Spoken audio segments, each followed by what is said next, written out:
Good morning friends, আরেকটা নতুন ব্লগে জানাই তোমাদেরকে স্বাগত। আর আশা করি তোমরা সবাই ভালো আছো, আর আমিও ভালো আছি। আজকে আমাদের গাড়ির চাকাগিরি চলছে, আর মালিক এসেছিল। মালিক এসে নিয়ে গাড়ির যা কিছু সামান লাগবে চাকা গিরিসে সব কিছু দিয়ে গেল।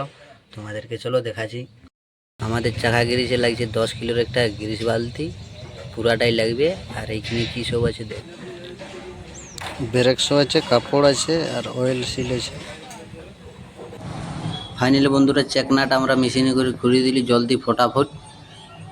আর আমিও ফাইনালি বন্ধুরা ফটাফট আমিও টায়ারগুলো খুলে আর এক জায়গাতে রাখিয়ে দিই, কেন আজকে আমাদেরকে একটু জলদি করতে হবে কাজ, কেন লোডিং যেতে হবে। আর এই দেখো কাকাটায় সব কিছু খুলে চলে এলো। এখন আমাদের কাকা সব কিছু খোলাখুলি করে রেডি করে দিয়েছে, কেন জলদি আমাদেরকে আজকে ছাড়িয়ে দিতে হবে, তার কারণে জলদি করে। আর আমাদের গাড়ির এইখানে একটা গাড়ির চাকা গিরিস হয়নি, বহুতগুলো গাড়ির চাকা গিরিস হয়েছে। এই একটা গাড়ি 16 চাকা, আর ওইখানে একটা গাড়ির চাকা গিরিস চলছে, আর এইখানে একটা 14 চাকার চাকা গিরিস। আর এইটা হচ্ছে আমাদের গাড়ি। এই বড় গিলানটাতে 10 লিটার কেরাসিন নিয়ে আইছিলি, আর কেরাসিন নিয়ে না হলে এগুলা ধোয়াধুয়ি আমাদের হতো নাই। আর এগুলা কাকাটা দেখো ধোয়াধুয়ি করছে, আর একদিকটা ধোয়াধুয়ি করছে, আর একদিকটাতে গিরিস মারা চলছে।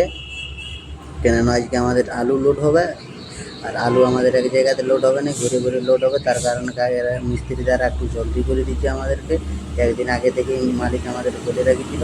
ফাইনালি গাইজ আমাদের সব কিছু কমপ্লিট হয়ে যাওয়ার পর দেখা গিয়ে হাওয়া চেক কমপ্লিট হয়ে গেছে, ব্রেক মিলারও কমপ্লিট হয়ে গেছে। আমরা এখন যাবো ডিজেল ফুল করে আলু লোড করতে যাবো। দেখা হচ্ছে কোনো পরের ভিডিও।